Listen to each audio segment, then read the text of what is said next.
In today's video session, we will be discussing the Woodward Fieser rule for predicting the lambda max of alpha, beta unsaturated ketones. So in the previous video, we have already discussed the Woodward Fieser rule for predicting the lambda max of Dienes. So I request those who have not gone through that particular video, the link for that particular video is given in the description box. So you can first go through that video and then it will be better to understand this particular concept that is exclusively applicable for alpha beta unsaturated ketones, or they are also called as enones. Okay, so first we will see what is the alpha beta unsaturated ketones. Okay, so as the name indicates, alpha beta unsaturated ketones, so there is a keto group in a particular structure. So whenever we see the carbonyl carbon with oxygen, so we can say it is a keto group, and the carbonyl carbon which has the next carbon is referred as alpha carbon, and we know in case of UV we require a conjugation. So if the carbon carbon double bond is in conjugation with the carbonyl carbon, then it is referred as the alpha beta unsaturated ketones. So what is alpha beta unsaturated ketones? An alkene present in conjugation with carbonyl carbon is referred as alpha beta unsaturated ketones. So this is also referred as enone. So the alpha carbon next to the carbonyl carbon, wherever there is a conjugation, is referred as alpha. Next carbon will be referred as beta, and so on. Same concept can also be extended to the cyclic structure. So we have a carbon which is attached to the oxygen. So this is a carbonyl carbon, and to the carbonyl carbon the next carbon has a double bond. So this is a alkene here, carbon carbon double bond.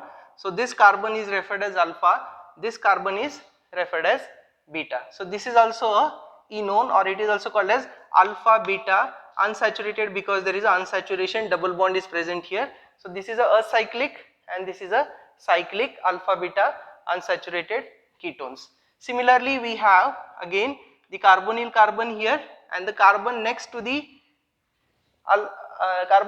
carbonyl carbon is referred as alpha. So this carbon is not referred as alpha because there is no unsaturation, there is no double bond. So this is alpha, this is beta, then gamma and delta, and so on.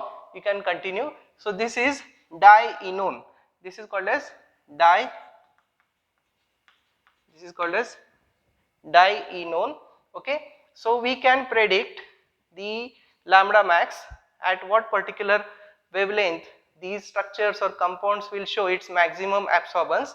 That lambda max we can predict with the empirical rules given by the Woodward Fieser. So this table gives a brief idea about the empirical rules. Now first we have the base values. So base value, it can be for this particular structure. So you can see here there is a alpha, there is a carbonyl carbon.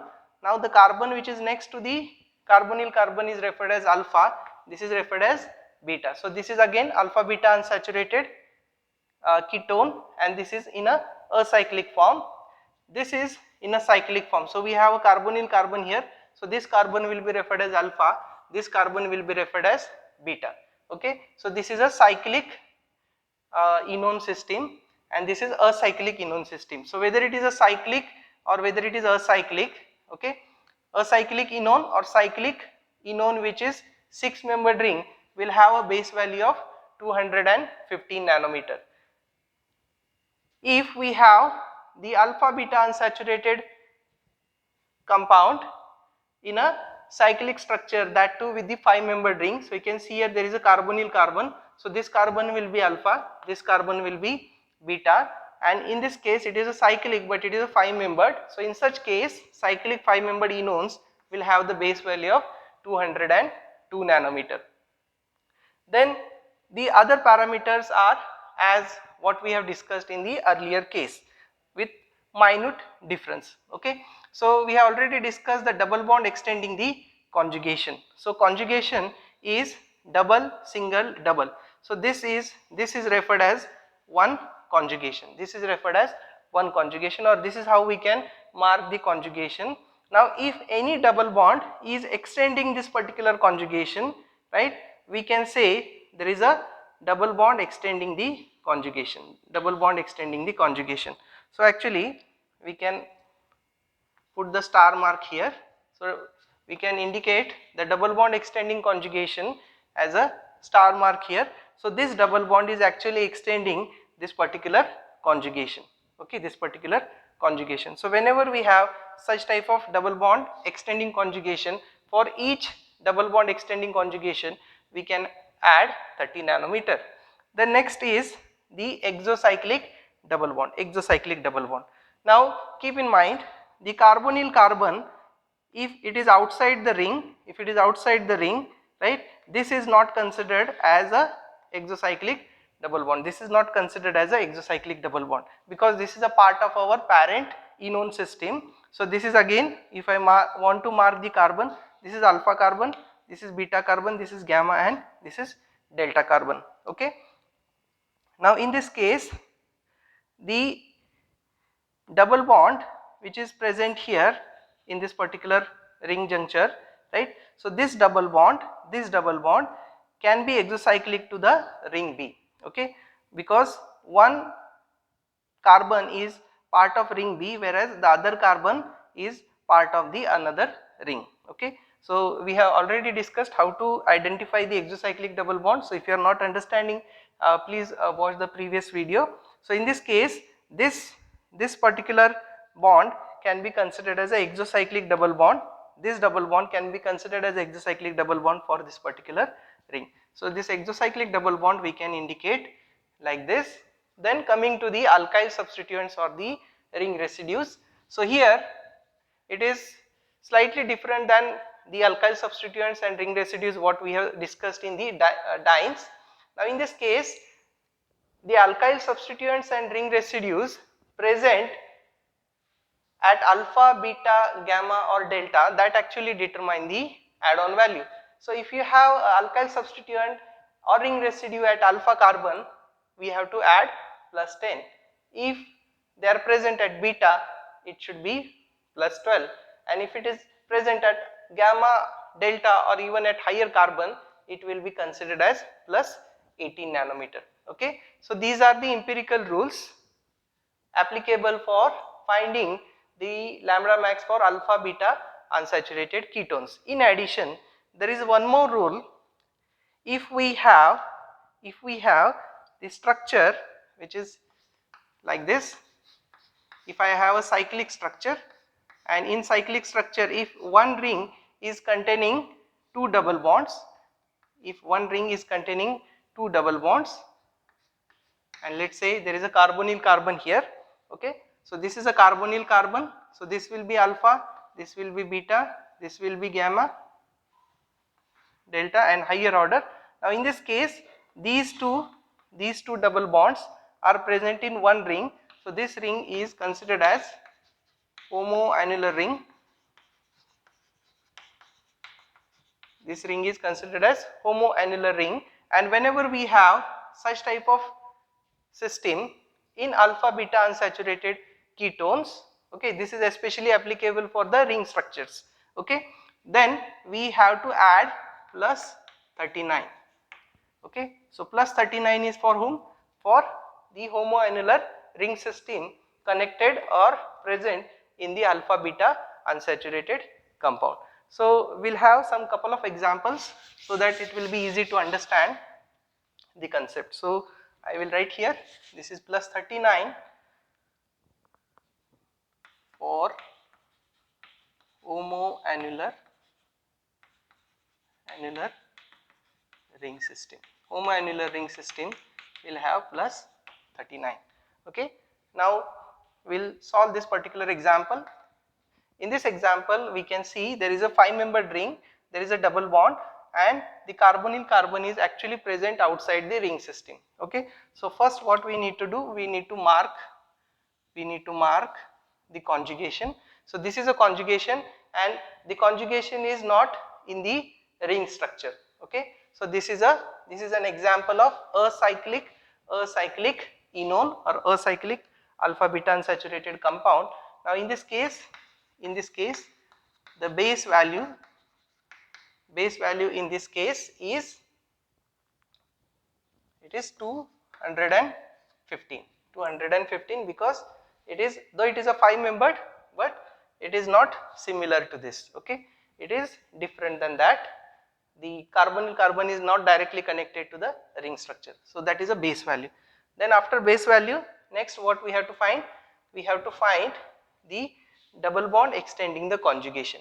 Now in this case there are only two double bonds, one from the carbonyl carbon, other in the ring structure, right. So the easiest way to find out whether there is a presence of double bond extending conjugation or not, if the structure contains more than two double bonds, there is a possibility that the double bond extending conjugation might be present. Only you have to see whether it is in conjugation with the carbonyl carbon or not, okay. If it is in conjugation, you can count that. Now in this case there is no question of double bond extending conjugation because there are only two double bonds, right. The next is the exocyclic double bond. So you can see here there is no double bond outside the ring, right, outside the ring, it is a single bond, so that is also missing. Then coming to the substituent, so there are no alkyl substituent here. I told you the substituent, the carbon connected to the carbonyl carbon on the other side, which is not in a conjugation, will not be considered as a alkyl substituent, okay. Then first we have to mark, after conjugation we have to mark the carbon atoms. So carbon connected directly to the carbonyl carbon here, the next carbon is this, so this is referred as alpha, then conjugation is on this side, so this carbon is referred as beta. Then we can find out the ring residues. So this is one ring residue to the beta carbon and there is another ring residue at the alpha carbon. So we can write here one alpha ring residue we have indicated with this lining, and then we have one beta ring residue, so it will be 1 into alpha is 10 and here it will be 1 into 12, so it will be 10 here, it will be beta is 12, then we can sum this. So the final answer for this particular problem is 237 nanometer. So this particular structure is showing the lambda max at 237 nanometer, okay. So hope you are understanding. Now we will see one more example. Now let us say if we have the 5-membered ring structure which is like this. This is a 5-membered ring structure. Now in this case, first what we have to do, whenever we see the structure we have to mark the conjugation. So this is a conjugation, then mark the carbon atoms alpha and beta. So conjugation has stopped here at beta carbon. Then we have to identify the ring residues, okay. So alpha doesn't have any ring residue or alkyl substituent, whereas beta has one ring residue, okay. So we can write the answer base value. So in this case the base value is this one, it is a cyclic 5-membered enone. The double bond of carbonyl carbon is connected directly to the ring system and it is in conjugation with the alkene or double bond. So the base value is 202. Then coming to the other things, double bond extending conjugation is missing as there are only two double bonds, and exocyclic double bond is missing, okay. I told you the carbonyl carbon is not considered as a exocyclic double bond in this case, okay. Then what we have one beta ring residue, and the value for that is 12. So it will be 12 here, so it will be 4, so it will be 214 nanometer, okay, 214 nanometer, okay. So we will see some other examples. Now let us say if we have the structure like this,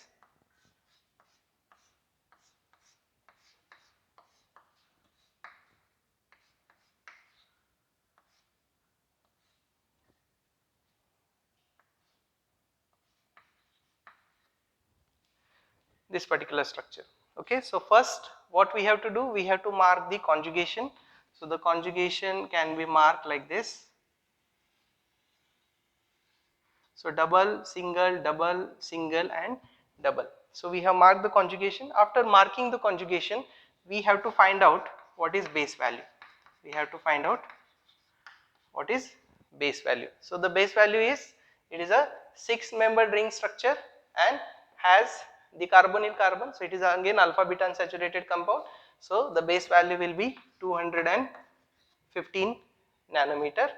Then we have to check the double bond extending the conjugation. Okay, so you can see here there are actually 3 double bonds, so there is a possibility of double bond extending conjugation.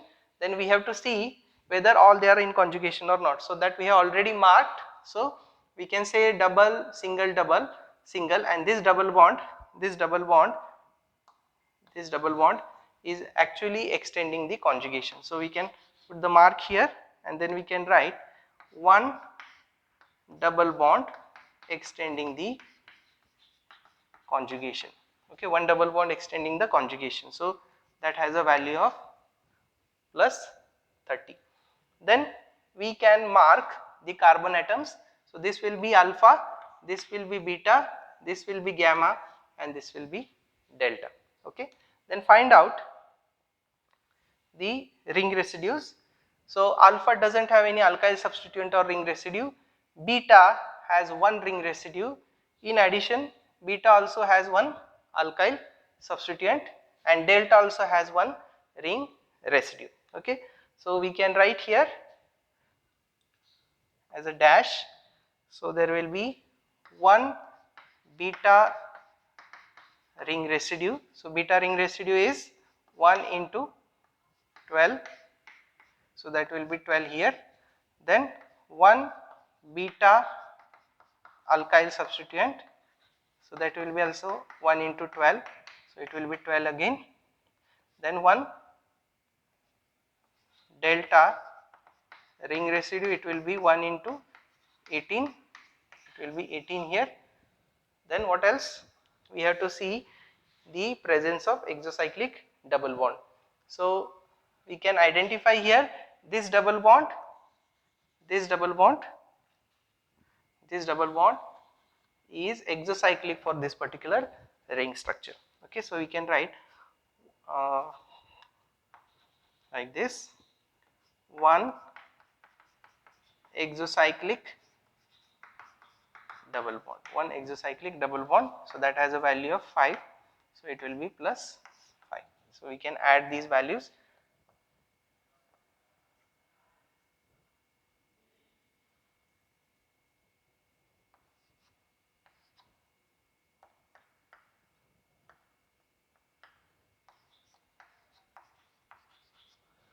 So it will be 292 will be the predicted lambda max for this particular structure. Okay, so we can mark here also, these are the ring residues and the alkyl substituents, and we can easily find out the lambda max for a particular compound. I will take another example.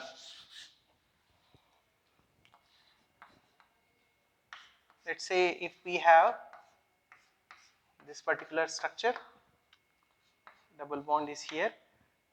Let's say there is one more double bond here, then it is like this. Okay, it is like this. Now in this case, what I have told you, whenever we observe the structure, we have to mark the conjugation. So we can mark the conjugation. If I am going from this double bond, single, double, so the conjugation is going to end here. Whereas if I am going in the other direction, you can see the conjugation is longer. It is better. Okay, double, single, and double. So rather than taking this particular conjugation, we have to select the longest possible conjugation in a particular structure. Okay, then find out the base value.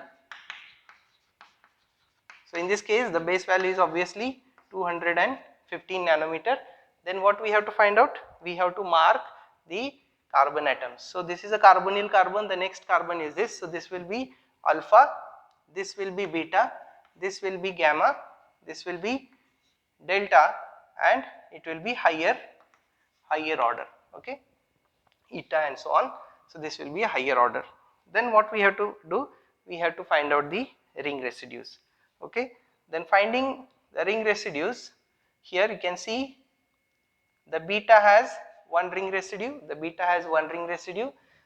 gamma, delta doesn't have any ring residue, the higher order has one ring residue, okay. So that we have identified. Then next is double bond extending the conjugation, okay. So how many double bonds? 1, 2, 3, 4 and 5, but this is not in a conjugation, so that we have to skip. So there are 2 here, and 1 and 2 is actually extending the conjugation. So we can mark here this double bond, and this double bond is actually extending the conjugation, okay. So we can write two double bonds extending the conjugation. So it will be 30 into 2, so it will be 60 here, Then we have to find the presence of exocyclic double bond. So in this case, exocyclic double bond, so this is a exocyclic double bond for this ring, okay, that is the only exocyclic double bond. So we can write here, this was a double bond extending conjugation, then one exocyclic double bond which has a value of 5, so it will be plus 5 here. Then after exocyclic double bond, the alkyl substituent or ring residues, so there are no alkyl substituents, whereas it has the ring residues, okay. So there is a 1 beta ring residue, so it has a value of 1 into 12, so it will be 12 here. Then the higher order, we can write here 1, I think it is eta, so we will write it is a higher order, higher ring residue, we will have one ring residue, it will be 18, so it will be 18 plus here, okay. What else is remaining? Alkyl residues are over, exocyclic double bond is over, and if you carefully observe here, this particular ring structure has 2 double bonds, so it is a homoannular ring system, and then we have to add plus 39, so it is a homoannular ring structure or ring system, so it will be plus 39, okay. Then we can add all these values, okay. So it will be